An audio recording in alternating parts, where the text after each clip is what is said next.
আসসালামু আলাইকুম রহমতুল্লাহ বারাকাত। Few guys, আপনারা সবাই কেমন আছেন? আজকে আপনাদেরকে দেখাচ্ছি আমার পুকুর।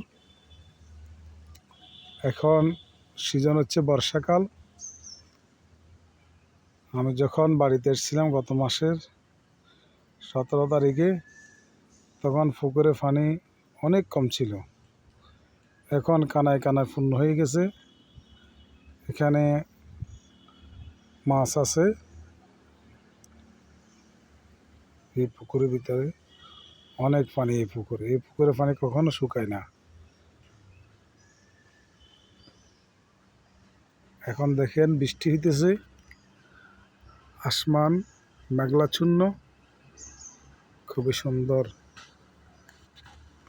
এটা হচ্ছে উপরে, এটা হচ্ছে আমার ঘর।